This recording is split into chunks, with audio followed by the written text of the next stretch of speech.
ಅದರಲ್ಲಿ ನಾದ ಮಂಗಳೂರಿನ ದಾದಾ ಅಂತ ಇತ್ತು. ಬೇರೆ ಬೇರೆ ಥರದ ವಿಮರ್ಶೆಗಳು ಬಂದಿವೆ ನೀವು ಹೇಳಿದಾಗೆ. ನಾನು ಪ್ರಾರಂಭ ಮಾಡಿದ್ದು ಸ್ತ್ರೀ ಪಾತ್ರದ ಮೂಲಕವೇ. ನನ್ನ ಮೇಷ್ಟ್ರ ಅಂತ ತಂಟಾಟ ಮಾಡಿದರು, ನನಗೆ ಮೇಕಪ್ ಮಾಡಿದವರು ಅಂದರೆ ನನ್ನನ್ನು ಕರ್ಕೊಂಡು ಹೋಗಿ ಹುಡುಗಿಯರ ಮಧ್ಯದಲ್ಲಿ ಕೂರಿಸ್ಬಿಟ್ರು. ಈ ಥರದ ರೇಖೆ ಒಳ್ಳೆಯದಕ್ಕೋ ಕೆಟ್ಟದ್ದಕ್ಕೋ ಎನ್ನುವಂಥದ್ದೊಂದು ಪ್ರಶ್ನೆ ಇದೆ. ನಾನು ಅದನ್ನು ವ್ಯಕ್ತಪಡಿಸಬೇಕು. ಆ ಘಟನೆಗಳನ್ನು ಮಾತ್ರ, ಅಂದರೆ ವಿದೇಶ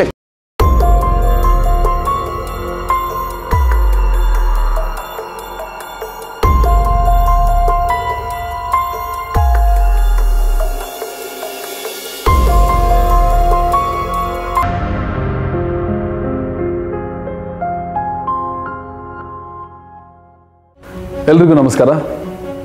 ನಾನು ಶಶಿರಾಜ್ ಕಾವೂರ್. ನಾದ ಭಾವಕ್ಕೆ ಸ್ವಾಗತ. ಕವಿ, ಕಥೆಗಾರ, ನಾಟಕಕಾರ, ಕಾದಂಬರಿಕಾರ, ಎಲ್ಲಕ್ಕಿಂತ ಮಿಗಿಲಾಗಿ ಒಬ್ಬ ಸಜ್ಜನ, ಲವಲವಿಕೆ ಉಳ್ಳಂತಹ, ಜೀವನ ಪ್ರೀತಿ ಉಳ್ಳಂತಹ ವ್ಯಕ್ತಿ ಡಾಕ್ಟರ್ ನಾದ ದಾಮೋದರ ಶೆಟ್ಟಿ. ಅವರ ಜೀವನದ ಬಗ್ಗೆ, ಅವರ ಜೀವನದಲ್ಲಿನ ಏರುಪೇರುಗಳ ಬಗ್ಗೆ ಮಾತಾಡೋಣ. ನಾದ ಭಾವ. ನಮಸ್ಕಾರ ಸರ್. ನಮಸ್ಕಾರ. ಹೇಗಿದ್ದೀರಿ? ಆರಾಮಿದ್ದಾನೆ, ಚೆನ್ನಾಗಿದ್ದಾನೆ. ಒಂದು ದಿವಸ ಬೆಳಿಗ್ಗೆ ಹಾಯ್ ಬೆಂಗಳೂರು ಪೇಪರ್ ಓದ್ತೇನೆ. ಅದರಲ್ಲಿ ನಾದ ಮಂಗಳೂರಿನ ದಾದಾ ಅಂತ ಇತ್ತು. ತುಂಬ ಆಶ್ಚರ್ಯಪಟ್ಟೆ. ಮತ್ತೆ ಅದರ ಬಗ್ಗೆ ಕೇಳಬೇಕು ಅಂತೇಳಿ ತುಂಬ ನಿರೀಕ್ಷೆಯಲ್ಲಿದ್ದಾನೆ.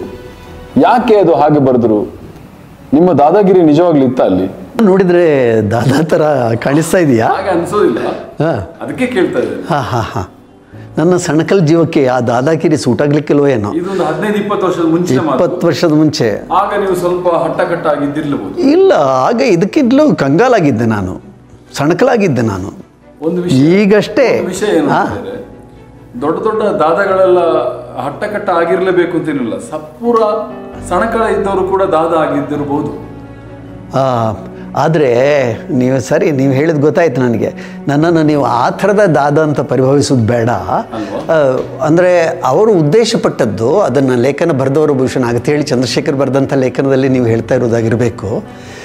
ಅವರು ಉದ್ದೇಶಪಟ್ಟದ್ದು ಮಂಗಳೂರಿನಲ್ಲಿ ಅನೇಕ ಕೆಲಸಗಳು ಈ ನಾದಾನನ್ನು ಹಿಡ್ಕೊಂಡ್ರೆ ಆಗುತ್ತದೆ ಎನ್ನುವಂಥ ಒಂದು ನಿರೀಕ್ಷೆಯಿಂದ, ಒಂದು ಕಾರಣದಿಂದ ಅವರು ಹಾಗೆ ಹೇಳಿರ್ಬೋದು. ಯಾಕಂದರೆ ಸಾಮಾನ್ಯವಾಗಿ ಈ ಬೆಂಗಳೂರು ಕಡೆಯಿಂದ ಬರುವವರು ಅಥವಾ ಹೊರಗಡೆಯಿಂದ ಬರುವಂಥ ಸಾಹಿತಿಗಳು, ಇನ್ನೊಂದು ನಾನು ಹೇಳಿಬಿಡ್ಬೇಕಿಲ್ಲಿ, ನಾನು ಪ್ರಜಾವಾಣಿಯಲ್ಲಿ ಅಂಕಣ ಬರೀತಾ ಇದ್ದೆ 1995ರಿಂದ 2000ವರೆಗೆ, ತೆಂಕಣದ ಸುಳಿಗಾಳಿ ಅಂತ. ಅದು ಬರೀತಾ ಇದ್ದಾಗ ನನಗೆ ಈ ಕರ್ನಾಟಕದ ಒಳಗಡೆ ಅನೇಕ ಮಂದಿದು ಪರಿಚಯ ಆಯಿತು. ಸಿಕ್ಕಾಪಟ್ಟೆ ಮಂದಿ ಸಾಹಿತಿಗಳ ವಲಯದಲ್ಲಿ, ಸಾಂಸ್ಕೃತಿಕ ವಲಯದಲ್ಲಿ ಪರಿಚಯ ಆಯಿತು. ಆ ಪರಿಚಯ ನಿಮಿತ್ತವಾಗಿ ಯಾರೇ ಮಂಗಳೂರು ಕಡೆ ಬರೋದಿದ್ರೂ ಕೂಡ ನನಗೊಂದು ಫೋನ್ ಹೊಡಿತಾರೆ, ನೀವಿದ್ದೀರಾ ಮಂಗಳೂರಲ್ಲಿ ಅಂತ ಕೇಳ್ತಾರೆ. ನಾನು ಆವಾಗ ಅವ್ರನ್ನ, ಹೌದು ನಾನಿದ್ದೇನೆ ಬನ್ನಿ ಅಂತ ಹೇಳ್ತಾರೆ. ಸೌಹಾರ್ದ ಭೇಟಿ ಅಥವಾ ಯಾವುದೋ ಅಧಿಕೃತವಾದಂಥ ಕೆಲಸಗಳಿಗಾಗಿ ಬರುವವರಿದ್ದರೂ ಕೂಡ ಒಂದು ಮಂಗಳೂರಲ್ಲಿ ನನಗೆ ನನ್ನ ಜೊತೆ ಮಾತಾಡಲಿಕ್ಕೆ ಒಬ್ರು ಇದ್ದಾರಲ್ಲ ಅಂತ ಅನ್ನುವಂಥ ಮನೋಭಾವ ಇರ್ತದಲ್ಲ. ನಾವು ಕೂಡ ಎಲ್ಲಿಗಾದರೂ ಹೋದಾಗ ಯಾರು ಇಲ್ಲದೆ ಹೋದರೆ ನಾವು ಬೇಕಾರಾಗಿ ಬಿಡ್ತೇವೆ. ಹಾಗೆ ಒಳಗಿಂದ ಧೈರ್ಯ, ಹೌದು, ಕೆಲಸ ಮಾಡಿಸಿರಿ, ಆ ಥರದ್ದಿರ್ಬೋದು. ಅದೇ ದಾದಾಗಿರಿಯಲ್ಲಿ ಅದೇ ಇರುವುದಲ್ಲ. ಅಲ್ಲ, ನನಗೆ ಬಹಳ ಮುಖ್ಯವಾಗಿ ಅವರನ್ನು ಹೋದಾಗ ಅವರು ನೋಡ್ಕೊಳ್ಳಿಕ್ಕೆ ಅಲ್ಲಿ ಸರಿಯಾದ ಜನ ಸಿಗ್ತಾ ಇಲ್ಲ ಅಂತ. ಈಗ ಶಶಿರಾಜ್ ಕಾವೂರ್ ಮೊದಲಾದವರೆಲ್ಲ ಇದ್ದಾರೆ, ಆದರೆ ಮೊದಲು ಆ ಮಧ್ಯದಲ್ಲಿ ಒಂದು ಗ್ಯಾಪ್ ಕ್ರಿಯೇಟ್ ಆಗಿತ್ತು, ಅದನ್ನು ಹೇಳ್ತಾರೆ. ಹಾಗಾಗಿ ಮಂಗಳೂರಿನಲ್ಲಿ ನಾನು ಇದ್ದರೆ ಕೆಲಸ ಆಗುತ್ತೆ ಅಂತ ಒಂದು ನಂಬಿಕೆ. ಅದರ ಅರ್ಥ ನಾನು ದಾದಾ ಅಂತ ಅಲ್ಲ, ದಾದಾಗಿರಿ ಅಲ್ಲ, ಬರೀ ಸಾಮಾನ್ಯವಾದಂಥ ನಾದ. ಮತ್ತು ನನ್ನ ಹೆಸರಿಗೆ, ನಾದ ಎನ್ನುವಂಥ ಹೆಸರಿಗೆ ಈ ದಾದ ಎನ್ನುವಂಥದ್ದು ಪ್ರಾಸಬದ್ಧವಾಗಿ ಸೇರಿಕೊಳ್ತದೆ, ಒಂದಕ್ಕೊಂದು ಸೇರಿಕೊಳ್ತದೆ. ಹಾಗಾಗಿ ಅವರಿಗೆಲ್ಲ ಇಷ್ಟ ಆಯಿತೋ ಏನೋ. ಅದನ್ನು ಆಮೇಲೆ ನಾಗತಿಹಳ್ಳಿ ಚಂದ್ರಶೇಖರ್ ಕೂಡ ಅದನ್ನು ಬೆಳೆಸ್ಕೊಂಡು ಹೋದರು, ಅವ್ರ ಲೇಖನದಲ್ಲಿ ಕೂಡ ಅದನ್ನು ಉಲ್ಲೇಖಿಸಿದರು. ಹಾಗಾಗಿ ನಾಗತಿಹಳ್ಳಿಯವರು ಹೇಳಿದ ಒಂದು ಮಾತು ಈ ರೀತಿಯಲ್ಲಿ ಕೂಡ ಸತ್ಯ ಅಂತ ಅನ್ನಿಸ್ತಾ ಇದೆ. ಆ 4 ಜನರ ಗ್ಯಾಂಗ್ ಸಾಹಿತ್ಯಕ್ಕೆ ಸಂಬಂಧಪಟ್ಟಂಥ ಒಂದು ಸಂಘಟನೆ ಮಾಡಿಕೊಂಡೆವು. ಅದರಲ್ಲಿ ದಾ ಅಂದರೆ ನಾನೇ, ನಾದ, ದಾಸ ಸತ್ಯನಾರಾಯಣ ಮಲ್ಲಿಪಟ್ನ ಅಂತ, ಜ ಅಂದರೆ ಜವಳಿ ನಾಗರಾಜರಾವ್ ಅಂತ, ಅವರು ಈಗ ಇಲ್ಲ, ಮತ್ತು ನಾ ಅಂದರೆ ನರಸಿಂಹಮೂರ್ತಿ ಆರ್ ಅಂತ. ನಾವು 4 ಜನರ ಹೆಸರನ್ನ ಮೊದಲ ಅಕ್ಷರವನ್ನು ಇಟ್ಟುಕೊಂಡು ದಾಸಜನ ಅಂತ ಮಾಡಿಕೊಂಡೆವು. ಅಂದರೆ ನಮಗೆ ಅದೊಂದು ಸಂಸ್ಥೆ, ಆದರೆ ಆ ಸಂಸ್ಥೆಯಲ್ಲಿ ಅಧ್ಯಕ್ಷರಿಲ್ಲ, ಕಾರ್ಯದರ್ಶಿ ಇಲ್ಲ, ಏನಿಲ್ಲ. ಸಾಹಿತ್ಯಿಕ ಸಾಂಸ್ಕೃತಿಕ ಚಟುವಟಿಕೆಗಳು. ಮಂಗಳೂರಲ್ಲಿ ಸುಮಾರು ಒಂದು 10-12 ವರ್ಷ ನಿರಂತರವಾಗಿ ಸಾಂಸ್ಕೃತಿಕ ಚಟುವಟಿಕೆಗಳನ್ನು ನಾವು ಮಾಡಿದ್ದೇವೆ. ನಾವು 4 ಜನ ಒಂದು ಗ್ಯಾಂಗ್ ಆಗಿ ಮುಂದಕ್ಕೆ ಬಂದಾಗ, ಗ್ಯಾಂಗ್ ಅನ್ನೋಂಥ ಶಬ್ದ ಬಳಸಿದೆ, ಗೊತ್ತಿಲ್ಲ ಸರಿಯೋ ತಪ್ಪಂತ, ಮುಂದಕ್ಕೆ ಬಂದಾಗ ಅದರ ಹಿನ್ನೆಲೆಯಲ್ಲಿ, ಈಗ ನನ್ನ ಹಿನ್ನೆಲೆಯಲ್ಲಿ ನನಗೆ ಒಂದಷ್ಟು ಶಿಷ್ಯರಿರ್ತಾರೆ. ನಾನು ಹೇಳಿ ಕೇಳಿ ಮೇಷ್ಟ್ರಾಗಿರೋದ್ರಿಂದ ಮೇಷ್ಟ್ರಿಗೆ ಒಂದಷ್ಟು ಶಿಷ್ಯರಿರ್ತಾರಲ್ಲ, ಆ ಶಿಷ್ಯರನ್ನ ಇಟ್ಕೊಳ್ಳೋದ್ರಲ್ಲಿ ಉಂಟು. ನೀವು ಶಿಷ್ಯರ ಜೊತೆನೂ ದಾದಾಗಿರಿ ಮಾಡಿದರೆ ಯಾವ ಶಿಷ್ಯರು ನಿಮ್ಮ ಹತ್ರ ಬರಲಿಕ್ಕಿಲ್ಲ. ಇನ್ವರ್ಟೆಡ್ ಕೊಮ್ಮದ ದಾದಾಗಿರಿ ಬರಲಿಕ್ಕಿಲ್ಲ ಯಾರು. ಬೇರೆ ಥರದಲ್ಲಿ ನಾವು ಶಿಷ್ಯರನ್ನ ಸಂಪಾದಿಸ್ಕೊಂಡಿದ್ದೇವೆ. ಆ ಶಿಷ್ಯರೆಲ್ಲರೂ ಕೂಡ ನಮಗೆ ಇಂಥ ಒಂದು ಕೆಲಸ ಆಗಬೇಕು, ನಾವೊಂದು ಇಂಥ ಪ್ರೋಗ್ರಾಮ್ ಆರ್ಗನೈಸ್ ಮಾಡ್ತಾ ಇದ್ದೇವೆ, ನೀವು ಬನ್ನಿ ಮಕ್ಕಳೇ ಅಂತ ಹೇಳಿದರೆ ಆ ವಿದ್ಯಾರ್ಥಿಗಳೆಲ್ಲ ನನಗೆ ಸಪೋರ್ಟಿಗೆ ಬರ್ತಾರೆ. ಹಾಗೆಯೇ ಈ ದಾಸಜನ ಎನ್ನುವಂಥದ್ದು 4 ಕೂಡ ಕಾಲೇಜ್ ಲೆಕ್ಚರರ್ಸ್. 4 ಹಿಂದೆನೂ ಒಂದು ಇಷ್ಟಿಷ್ಟು ವಿದ್ಯಾರ್ಥಿಗಳಿರ್ತಾರೆ. ಅವರೆಲ್ಲ ಸೇರಿದರೆ ದೊಡ್ಡ ಸಮೂಹ ಆಗ್ತದೆ. ಹಾಗೆ ಆ ಸಮೂಹದ ಸಹಾಯದಿಂದ ನಾವು ಎಷ್ಟು ಕಾರ್ಯಕ್ರಮಗಳನ್ನು ಕೂಡ ಮಾಡುವುದಕ್ಕೆ ಸಾಧ್ಯ ಆಗಿತ್ತು ನಮಗೆ. ಶಿವರಾಮ್ ಕಾರಂತರ ನಂತರ ನನಗೆ ಯೋಚನೆ ಬರೋದು ನಿಮ್ಮ ಬಗ್ಗೆ. ಯಾಕೆ ನೀವು ಹಾಗೆ ಕತೆ, ಸಾಹಿತ್ಯ, ಕಾದಂಬರಿ, ನಾಟಕ ಹೀಗೆ ಬೇರೆ ಬೇರೆ ಕವಲುಗಳನ್ನು ಯಾಕೆ ತೆರೆಕೊಂಡ್ರಿ? ನಾನು ಶಿವರಾಮ್ ಕಾರಂತರಿಗೆ ನನ್ನನ್ನು ಕಂಪೇರ್ ಮಾಡೋದು ಭಾಳ ಕಷ್ಟ. ನಾನೆಲ್ಲೋ ಅವರೆಲ್ಲೋ. ಆದರೆ ನೀವು ಹೇಳಿದ್ದು ಸರಿ, ನನಗೆ ಅರ್ಥ ಆಯಿತು. ಅವರು ಬೇರೆ ಬೇರೆ ಕವಲುಗಳ ಬಗ್ಗೆ ನೀವು ಹೇಳ್ತಾ ಇದ್ರಿ. ಸರಿ, ನನಗೂ ಕೂಡ ಆ ಥರದಲ್ಲಿ ಅನೇಕ ಆಯಾಮಗಳು ಸಿಕ್ಕಿವೆ ಅನ್ನೋದು ಮಾತ್ರ ನಿಜ. ಅದಕ್ಕೆ ಕಾರಣ ಹೀಗಿರ್ಬೋದು ಅಂತ ಅನಿಸ್ತು ನನಗೆ. ನಾನು ಚಿಕ್ಕಂದಿನಲ್ಲಿ ನನ್ನನ್ನು ಯಾರೂ ಮನೆಯಲ್ಲಿ ನಿಯಂತ್ರಿಸುವುದು ಅಂಥೇಳಿ ಇರಲಿಲ್ಲ. ನಾನು ನನ್ನ ಅಮ್ಮನ ಕೊನೆಯ ಮಗನಾಗಿರೋದ್ರಿಂದ, ನಾವು 10 ಜನ ಕೊನೆಯ ಮಗನಾಗಿರೋದ್ರಿಂದ ಪ್ರೀತಿ ಹೆಚ್ಚು. ನಾನು ಏನು ಮಾಡಿದರು, ಏನು ತಂಟೆ ಮಾಡಿದರು ಯಾವುದಕ್ಕೂ ಏನೂ ಕೇಳ್ತಾ ಇರಲಿಲ್ಲ. ಹೀಗೆ ಮತ್ತು ನಾನು ಅಕ್ಕಪಕ್ಕದಲ್ಲಿ ಕಾರ್ಯಕ್ರಮಗಳಿದ್ದರೆ ನಾನು ಅದಕ್ಕೆ ಹೋಗ್ತಿದ್ದೆ. ಈಗ ಉದಾಹರಣೆಗೆ ನಾನು ಪ್ರಾಥಮಿಕ ಶಾಲೆಯಲ್ಲಿ ಇರುವಾಗಲೇ ಇದೆಲ್ಲವೂ ಕೂಡ ಭಜನಾ ಮಂಡಳಿ ಇದೆ. ಅಲ್ಲಿ ಭಜನೆ ಆಗುವಾಗ ನಾನು ಪ್ರತಿ ವಾರ ಭಜನೆ ನಾನು ಅಲ್ಲಿರ್ತಿದ್ದೆ. ಆಮೇಲೆ ಎಷ್ಟು ಹೊತ್ತಿಗೆ ಅಲ್ಲಿ ಪ್ರಸಾದ ಸಿಗ್ತದೆ ಅದೆಲ್ಲ ಆದಮೇಲೆ ನಾನು ರಾತ್ರಿ ಒಬ್ಬನೇ ನಡ್ಕೊಂಡು ಮನೆಗೆ ಬರ್ತಿದ್ದೆ. ಮತ್ತು ತಾಳಮದ್ದಳೆ ಇದ್ದರೆ ನಾನು ಅಲ್ಲಿ ಹೋಗಿ ಕೂತ್ಕೊಳ್ತಿದ್ದೆ. ಮತ್ತು ಯಕ್ಷಗಾನದ ಆಗೆಲ್ಲ ಗಂಜಿ ಮೇಳ ಅಂತ, ನೀವು ಟಿಕೆಟಲ್ಲಿ ಕೊಡೋದು ಬೇಡ, ನೀವು ಯಾರೋ ಊರಿನವರು ದುಡ್ಡು ಕೊಟ್ಟು ಆಟ ಅಲ್ಲಿ ನಡೀತದೆ, ಅಲ್ಲಿಗೆ ಹೋಗಿ ನಾನು ಕೂತ್ಕೊಳ್ತಾ ಇದ್ದೆ. 2 ದಿವಸ ಗಂಜಿ ಮೇಳದ ಆಟ ಇದ್ದರೂ ಕೂಡ 2 ದಿವಸ ರಾತ್ರಿ ಬೆಳಗಾಗುವರೆಗೆ ನಾನು ಕೂತ್ಕೊಳ್ತಿದ್ದೆ. ಬಯಲಾಟದ ಮೇಳಗಳು. ಆ ಥರದಲ್ಲಿ ನಾನು ಹೊರಗಡೆ ಪ್ರಪಂಚ ನನಗೆ ಬಹಳ ಒಗ್ಗಿ ಹೋಯಿತು. ಅಲ್ಲಿ ಎಲ್ಲದರಲ್ಲಿ ಕೂಡ ಆ ಪ್ರಕಾರದಲ್ಲಿಯೂ ನಾನು ಭಾಗವಹಿಸ್ತಾ ಇದ್ದೆ. ಭಜನೆಯಲ್ಲಿ ಈ ಪ್ರಕಾರದಲ್ಲೂ ಭಾಗವಹಿಸ್ತಾ ಇದ್ದೆ. ಭಾಗವಹಿಸುವಂದರೆ ನಾನು ಅಲ್ಲಿ ಹೋಗಿ ಇದ್ದು ಅದಕ್ಕೆ ಕಿವಿ ಕೊಡ್ತಿದ್ದೆ. ಅಂದರೆ ಒಬ್ಬ ವ್ಯಕ್ತಿ ಬೆಳಿಬೇಕು ಅಂತಾದರೆ ಹೊರಗಿನ ಪ್ರಪಂಚಕ್ಕೆ ತೆರೆದುಕೊಳ್ಬೇಕು ಅಂತಾದರೆ ವಾತಾವರಣ ತುಂಬ ಕೌಂಟ್ ಆಗ್ತದೆ.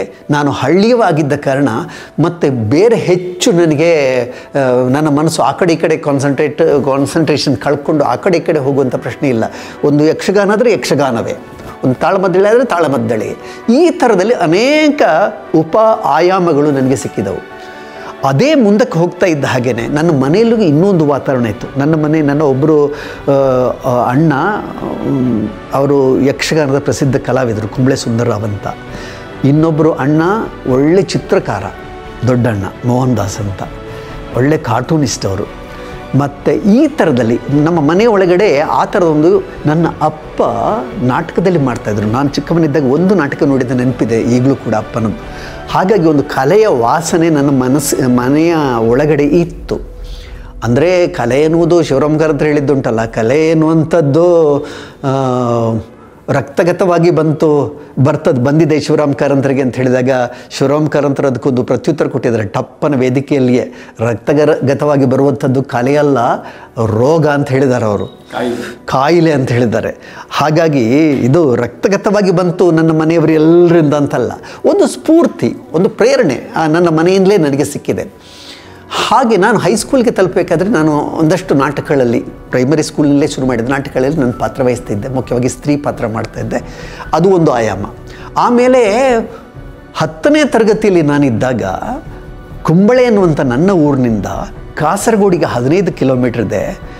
ಎಂಟಾಣೆ ಕೊಟ್ಟು ಒಂದು ಸೈಕಲ್ ಖರೀದಿ ಬಾಡಿಗೆಗೆ ಮಾಡಿ ನಾನು ಕಾಸರಗೋಡಿಗೆ ಹೋಗಿ ಒಂದಾಣೆ ಮಾಲೆ ಅನ್ನುವಂಥ ಪುಸ್ತಕದ ಒಳಗಡೆ ಇದ್ದಂಥ ಒಂದು ನಾಟಕವನ್ನು ತೆಕ್ಕೊಂಡು ಆ ನಾಟಕವನ್ನು ನನ್ನ ಕಾಸರಗೋಡಿನ ನನ್ನ ಅಣ್ಣನ ಮನೆಯ ಕಾಂಪೌಂಡ್ನಲ್ಲಿರುವಂಥ ಅನೇಕ ಮನೆಗಳಿವೆ, ದೊಡ್ಡ ಕಾಂಪೌಂಡ್ ಅದು, ಅಲ್ಲಿ ದೊಡ್ಡಣ್ಣ ಕಾಸರಗೋಡಲ್ಲಿದ್ದರು. ಆ ಕಾಂಪೌಂಡ್ನಲ್ಲಿರುವಂಥ ಎಲ್ಲ ಮಕ್ಕಳನ್ನು ಕೂಡಿ ಹಾಕಿ, ನಾನು 10ನೇ ತರಗತಿಯಲ್ಲಿದ್ದದ್ದು, ಮಕ್ಕಳನ್ನು ಕೂಡಿ ಹಾಕಿ ಈ ಒಂದಾಣೆ ಮಾಲೆಯ ನಾಟಕವನ್ನು, ಭೀಷ್ಮ ಪ್ರತಿಜ್ಞೆ ಎನ್ನುವಂಥ ಒಂದು ನಾಟಕವನ್ನು ನಾನು ಆ ಮಕ್ಕಳಿಗೆ ಹೇಳಿಕೊಟ್ಟು, ಅದು ನಾನು ಹೇಗೆ ಹೇಳಿಕೊಟ್ಟನೋ, ನಾನು ಎಂಥ ಡೈರೆಕ್ಟ್ರೋ ನನಗೆ ಏನು ಗೊತ್ತಿಲ್ಲ, ಹೀಗೆ ನಿರ್ದೇಶಕನಾದ ನನ್ನ ಪಾಡಿಗೆ ನಾನು ಅವರಿಗೆ ನಾಟಕ ಕಲಿಸಿದೆ. ಆಮೇಲೆ ಒಂದು ದಿವಸ ಮನೆಯಿಂದೆಲ್ಲ ಸೀರೆಗಳನ್ನು ಇದನ್ನೆಲ್ಲ ತಗೊಂಡು ಬಂದು ಒಂದು ಚಪ್ಪರ ಕಟ್ಟಿ ವೇದಿಕೆ ನಿರ್ಮಾಣ ಮಾಡಿ ಅಲ್ಲಿ ಆ ನಾಟಕವನ್ನು ಪ್ರದರ್ಶಿಸುವಾಗ ಆ ಕಾಂಪೌಂಡಲ್ಲಿದ್ದಂಥ ಎಲ್ಲ ಮನೆಯವರು ಪ್ರೇಕ್ಷಕರಾಗಿ ಬಂದು ಕೂತು ಆ ನಾಟಕ ನೋಡಿದರು, ಎಂಜಾಯ್ ಮಾಡಿದರು. ಅದು ನನ್ನ ನಾಟಕದ ರಂಗಭೂಮಿಯ ಒಳಗಿನ ಒಬ್ಬ ಸರ್ವಾಂಗೀಣ ಸರ್ವಾಂಗೀಣ ವ್ಯಕ್ತಿ ಅಂತೆಲ್ಲ ಹೇಳಲಿಕ್ಕೆ ಬರುವುದಿಲ್ಲ, ಒಂದು ಕಲಾ ಜೀವನದ ಒಂದು ಮೊದಲ ಹೆಜ್ಜೆ. ನನಗೆ ಆಶ್ಚರ್ಯ ಆಗ್ತಿತ್ತು, ನಿರ್ದೇಶನ ಅಂದರೆ ಏನು, ನಾನೇನು ಅವರಿಗೆ ಹೇಳಿಕೊಡ್ತೇನೆ, ಸಾಧ್ಯವೇ ಅಂತ. ಅಲ್ಲ, ಚಿಕ್ಕ ಚಿಕ್ಕ ಮಕ್ಕಳಾದ ಕಾರಣ ನಾನು ಹೇಳಿದ್ದನ್ನು ಕೇಳಿದರು ಅವರು. ಈ ಥರದಲ್ಲಿ ಮೊದಲ ನಾಟಕದ ಒಂದು ಖಯಾಲಿ ಬಂತು ನನಗೆ. ಆಮೇಲೆ ನನ್ನನ್ನು ಹೈಸ್ಕೂಲ್ನಲ್ಲಿ 10th ಸ್ಟ್ಯಾಂಡರ್ಡಲ್ಲಿರುವಾಗ ಸ್ತ್ರೀ ಪಾತ್ರಗಳಿಗೆ ಪಕ್ಕದ ನಮ್ಮ ಶಾಲೆಯಲ್ಲಿ ಆಗುವಂಥದ್ದಲ್ಲ, ಹೊರಗಡೆಯ ತಂಡಗಳು ಕೂಡ ಸ್ತ್ರೀ ಪಾತ್ರಕ್ಕೆ ನನ್ನನ್ನು ಕರ್ಕೊಂಡು ಹೋಗ್ತಾಯಿದ್ರು. ಈ ಥರದಲ್ಲಿ ಅದೊಂದು ಬೆಳೆಯಿತು. ಆಮೇಲೆ ಅದೇ ಹೊತ್ತಿಗೆ 10th ಸ್ಟ್ಯಾಂಡರ್ಡಲ್ಲಿ ಇದ್ದಾಗಲೇ ನಾನು ಏನೆಲ್ಲೋ ಚಿತ್ರಗಳನ್ನು ಬಿಡಿಸ್ತಾ ಇದ್ದೆ. ಚಿತ್ರಗಳು ತಕ್ಕ ಮಟ್ಟಿಗೆ ಚೆನ್ನಾಗಿಯೇ ಬರ್ತಿದ್ದು ಅಂತ ನನ್ನ ಡ್ರಾಯಿಂಗ್ ಮಾಸ್ಟರ್ ಭಾಳ ಖುಷಿ ಪಡೋರು, ಎಷ್ಟು ಚೆನ್ನಾಗಿ ಬರಿತೀಯ ಅಂತ. ಅದು ಒಂದು. ಆದರೆ ಬರವಣಿಗೆ ಶುರು ಮಾಡಿದ್ದೆ ನಾನು. ಸುಮ್ಮನೆ ಈ ಅಣ್ಣನ ಯಕ್ಷಗಾನದ ತಾಳಮದ್ದಳೆಯ ಮಾತುಗಾರಿಕೆಯ ಓಘವನ್ನು ನೋಡಿ ಅದೇ ಒಂದು ಫೀಲ್ ಇಟ್ಕೊಂಡು ನಾನು ಬರವಣಿಗೆ ಶುರು ಮಾಡಿದೆ. ಸ್ವಲ್ಪ ಮೊದಲು ಪದ್ಯಗಳನ್ನು ಬರೀತಿದ್ದೆ. ಪದ್ಯಗಳನ್ನು ಹೇಗೆ ಬರೀತಿದ್ದೆ ಅಂತ ಹೇಳಿದರೆ, ಯಾವುದೋ ಎಲ್ಲಿಂದಲೋ ಸ್ವಲ್ಪ ನಕಲಿ ಮಾಡಿ ಅದೇ ಥರದಲ್ಲಿ ನಾನು ಬರೀತಿದ್ದೆ. ಕೃತಿಚೌರ್ಯವೂ ಕೂಡ ಇತ್ತು. ನನ್ನ ಮೊದಲ ಪದ್ಯದಲ್ಲಿ ಕೃತಿಚೌರ್ಯ ಇದೆ. ನಾನು ರಾಷ್ಟ್ರವೀರರ ವೀರ ಕಲಿಗಳೇ ಅಂತ ಒಂದು ಪತ್ರಿಕೆಯಲ್ಲಿ ಬಂದಂಥ ಪದ್ಯವನ್ನು ಇಟ್ಕೊಂಡು ನಾನು ನನ್ನದೇ ಪದ್ಯವನ್ನಾಗಿ ಮಾಡಿ ಅದು ಉತ್ಥಾನ ಎನ್ನುವಂಥ ಮಾಸಪತ್ರಿಕೆಯಲ್ಲಿ ಪ್ರಕಟ ಆಯಿತು. ನನಗೆ ಗೊತ್ತದು ನಾನು ಕೃತಿಚೌರ್ಯ ಮಾಡಿದ್ದೇನೆ ಅಂತ. ಆದರೆ ಅದು ಪ್ರಕಟಗೊಂಡ ಆಗ ನನಗೆ ಸಿಕ್ಕಿದ ಪ್ರೋತ್ಸಾಹ ಇದೆಯಲ್ಲ, ನಾನು ಪುಸ್ತಕ ಹಿಡ್ಕೊಂಡು ಎಲ್ಲ ಕಡೆ ಹೋಗ್ತಾಯಿದ್ದೆ, ಗೆಳೆಯರ ಮನೆಗೆಲ್ಲ ಹೋಗ್ತಾಯಿದ್ದೆ, ಅಥವಾ ಯಾರಾದರೂ ಒಂದು ಹೋಟೆಲಿಗೆ ಹೋಗಿ ಹೋಟೆಲ್ನಲ್ಲಿ ತಿಂಡಿ ತಿನ್ನುವವರಲ್ಲಿ ಯಾರಾದರೂ ನನ್ನ ಪರಿಚಿತರಿದ್ದರೆ ಅವ್ರಿಗೆ ಹೋಗಿ ತೋರಿಸ್ತಾ ಇದ್ದೆ. ಅದು ಒಂಥರ ಖುಷಿ, ಸಂಭ್ರಮ ಆ ದಿವಸಗಳಲ್ಲಿ. ನೀನು ಕವನ ಬರೀತೀಯ ಈಗಲೇ ಅಂತ ಹೇಳೋರು. ಹಾಗೆ ಒಂಥರ ಉತ್ತೇಜನ ಅದು. ಅವುಗಳೆಲ್ಲ ಅದನ್ನೆಲ್ಲ ಸಂಗ್ರಹಿಸಿಕೊಂಡು ನಿಧಾನವಾಗಿ ನಾನು ಕಾಲೇಜಿನ ಹಂತಕ್ಕೆ ಬಂದಾಗ ನಾಟಕದ ಖಯಾಲಿ ಇನ್ನಷ್ಟು ಬೆಳೆಯಿತು. ನಾನು ಸ್ಪೋರ್ಟ್ಸಲ್ಲಿದ್ದೆ, ಇಂಟ್ರಾ ಬ್ಯೂರಲ್ ಸೆಕ್ರೆಟರಿ ಆಗಿದ್ದೆ. ಸ್ಪೋರ್ಟ್ಸ್ನಲ್ಲಿ ನನಗೆ ಹೆಚ್ಚು ಆಸಕ್ತಿ ಇತ್ತು. ನಾನು ಒಳ್ಳೆ ಶಟಲ್ ಬ್ಯಾಡ್ಮಿಂಟನ್ ಪ್ಲೇಯರ್ ಆಗಿದ್ದೆ ಆ ದಿವಸಗಳಲ್ಲಿ. ಕ್ರಿಕೆಟ್ ಇತ್ಯಾದಿಗಳೆಲ್ಲ ನನ್ನ ಹವ್ಯಾಸ ಆಗಿತ್ತು. ಚೆಸ್, ಕ್ಯಾರಮ್ಸ್ ಮೊದಲಾದವುಗಳನ್ನೆಲ್ಲ ನಾನು ಬಹಳ ಪ್ರೀತಿ ಮಾಡ್ತಿದ್ದೆ. ಎಲ್ಲದರಲ್ಲೂ ಕೈ ಹಾಕ್ತಿದ್ದೆ. ಎಲ್ಲದರಲ್ಲೂ ಕೈ ಹಾಕ್ತಿದ್ದೆ. ಮತ್ತು ತಕ್ಕ ಮಟ್ಟಿಗೆ ನಾನು ಒಳ್ಳೆಯ ಪ್ರದರ್ಶನವನ್ನೇ ಕೊಟ್ಟಿದ್ದೇನೆ. ಕ್ಯಾಲಿಕಟ್ ಯೂನಿವರ್ಸಿಟಿಯ ಶಟಲ್ ಬ್ಯಾಡ್ಮಿಂಟನ್ ಪ್ಲೇಯರ್ ಆಗಿದ್ದೆ. ಇದು ಒಂದು ಕಡೆ. ಹಾಗಾಗಿ ಆಟದಲ್ಲೂ ಆಸಕ್ತಿ ಬಂತೆ. ನಾಟಕದಲ್ಲಿ ಆಗ ವೇಣುಗೋಪಾಲ್ ಕಾಸರಗೋಡು ಮೊದಲಾದವರೆಲ್ಲ ಕಾಸರಗೋಡಲ್ಲಿ ಇದ್ದ ಕಾರಣ ಅವರ ಒಂದು ಸ್ಫೂರ್ತಿಯಿಂದ ನಾಟಕದ ಆಸಕ್ತಿ ಬಂತೆ. ಬರವಣಿಗೆ ನಾನು ಸ್ವಲ್ಪ ಮಾಡ್ತಾ ಇದ್ದೆ. ಅದನ್ನು ನೋಡಿದವರು ಖುಷಿ ಪಡ್ತಾಯಿದ್ರು. ಕಾಲೇಜ್ನಲ್ಲಿ ಏನಾದರೂ ಪದ್ಯಗಳನ್ನು ಬರೆದಾಗ ಮೇಷ್ಟ್ರಿಗೆ ಲೆಕ್ಚರ್ಗೆ ತೋರಿಸ್ತಾ ಇದ್ದೆ ಅಲ್ಲ, ಲೆಕ್ಚರ್ ಅದನ್ನು ನೋಡಿ ಬರೀತೀಯ, ಚೆನ್ನಾಗಿ ಬರೀತೀಯ, ಇನ್ನೂ ಚೆನ್ನಾಗಿ ಬರಿ ಅಂತ ಪ್ರೋತ್ಸಾಹ ಕೊಡ್ತಾಯಿದ್ರು. ಇದೆಲ್ಲ ಸುಬ್ರಾಯ ಭಟ್ ಅಂತ ಒಬ್ಬರು ಇದ್ದರು, KT ತಿಮ್ಮಪ್ಪ ಅಂತ ಒಬ್ಬರು ಅಧ್ಯಾಪಕರಿದ್ದರು, ಪದ್ಮನಾಭ ಅಂತ ಇನ್ನೊಬ್ಬರು ಇದ್ದರು, ಶಂಕರನಾರಾಯಣ ಭಟ್ ಅಂತಿದ್ರು. ಇವರೆಲ್ಲರೂ ಕೂಡ, ಅಂದರೆ ನಾನು ಕನ್ನಡ ಮೇಜರ್ ವಿದ್ಯಾರ್ಥಿ ಆದ ಕಾರಣ ನನ್ನ ಕ್ಲಾಸಲ್ಲಿದ್ದದ್ದು ಒಂದು 15 ಜನ. ಆ 15 ಜನರ ಬಗ್ಗೆ ಕೂಡ ಈ ಅಧ್ಯಾಪಕರಿಗೆ ಕಾನ್ಸಂಟ್ರೇಷನ್ ಇತ್ತು. ನಮ್ಮನ್ನೆಲ್ಲ ಇಂಡಿವಿಜುವಲ್ ಆಗಿ ನೋಡ್ತಾಯಿದ್ರು, ನಮ್ಮ ಬೆಳವಣಿಗೆಯನ್ನು ಅವ್ರು ಗಮನಿಸ್ತಾಯಿದ್ರು. ಅದೆಲ್ಲವೂ ಕೂಡ ನನಗೆ ಒಂಥರ ಪ್ರೇರಕ ಶಕ್ತಿಯಾಗಿ ನನ್ನೊಳಗೆ ಕೆಲಸ ಮಾಡಿ. ಆ ರೀತಿಯಲ್ಲಿ ನೋಡೋದಂತಾದರೆ ಕ್ರೀಡೆ, ಚಿತ್ರಕಾರರಾಗಿ ಲೇಖನ ಬರೆಯುವುದು, ಕವಿ, ನಾಟಕಕಾರ, ರಂಗ ನಿರ್ದೇಶನ, ಲೆಕ್ಕಾಕಿರಿ 25 ಆಗ್ತದೆ ಅಂತ. ಅಂದರೆ ಆಸಕ್ತಿ ಆ ಥರ ಬೆಳೆಯಿತು. ನನಗೆ ಯಾವುದನ್ನು ನಾನು ನಿಯಂತ್ರಿಸಬೇಕು ಅಂತ ನನಗೆ ಗೊತ್ತಿಲ್ಲ. ಅನಿಸಿತಾ ನಾನು ಈ 25ಕ್ಕೆ ಡೈವರ್ಟ್ ಆಗೋದಕ್ಕಿಂತ ಯಾವುದರಲ್ಲಾದರೂ ಒಂದರಲ್ಲೇ ನಾನು ಕಾನ್ಸಂಟ್ರೇಟ್ ಮಾಡಿದರೆ ಇನ್ನೂ ಬಹಳ ದೊಡ್ಡ ಮಟ್ಟಿನ ಸಾಧನೆ ಮಾಡ್ಬೋದು ಅಂತೇಳಿ ಅನಿಸ್ತು. ನಾನು ಒಂಥರ ಕೆಲವೊಮ್ಮೆ ಹೊರಗಿನಿಂದ ಬಂದವನ ಹಾಗೆ ವರ್ತಿಸ್ತಾ ಇದ್ದೆ. ಯಕ್ಷಗಾನದ ಒಂದು ತಂಡವನ್ನು ಹಿಡ್ಕೊಂಡು ಪಾಶ್ಚಾತ್ಯ ದೇಶಕ್ಕೆ ಹೋದ್ರಿ ಸರ್. ಈಗ ಓರ್ವ ಕವಿಯಾಗಿ, ಸಾಹಿತಿಯಾಗಿ, ನಾಟಕಕಾರರಾಗಿ ಎಲ್ಲ ಕ್ಷೇತ್ರಗಳಲ್ಲಿ ನೀವು ದುಡಿದಿದ್ದೀರಿ. ಕಿರುತೆರೆಯಲ್ಲಿ ಹೇಗೆ ಪ್ರವೇಶ ಪಡೆದ್ರಿ? ಯಾವ ರೀತಿಯಲ್ಲಿ ಕಿರುತೆರೆ ನಿಮ್ಮನ್ನು ರಿಸೀವ್ ಮಾಡಿತು?